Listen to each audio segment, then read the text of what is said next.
खेसारी लाल यादव का गाना हो गया लॉन्च, जो कि धमाल मचा रखा है। 36 मिनट में ही लाख क्रॉस कर जाना सभी का बस का बात नहीं है, सिर्फ यह खेसारी लाल यादव ही कर सकते हैं। खेसारी जैसा करना सबके बस की बात नहीं है।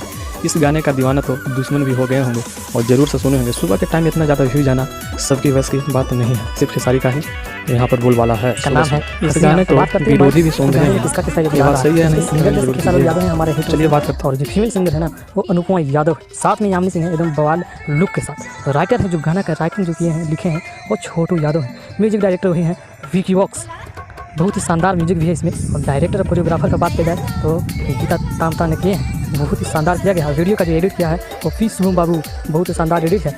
और यामिनी सिंह का ड्रेस जो है ना वो रीमा जी पहनाए, बहुत ही सभी लोग ने बढ़िया योगदान दिया है, बवाल मचा दिया भी सही। सारे गमा हम में ही लाख क्रॉस कर जाना सभी का बस का बात नहीं है, सिर्फ यह खेसारी लाल यादव ही कर सकते हैं। खेसारी जैसा करना सबके बस की बात नहीं है। इस गाने का दीवाना तो दुश्मन भी हो गए होंगे और ज़रूर से सुने होंगे। सुबह के टाइम इतना ज़्यादा व्यू जाना सबकी बस की बात नहीं है, सिर्फ खेसारी का ही यहाँ पर बोलबाला है सुबह सुबह। इस गाने को विरोधी भी सुन रहे होंगे, ये बात सही है या नहीं कमेंट जरूर।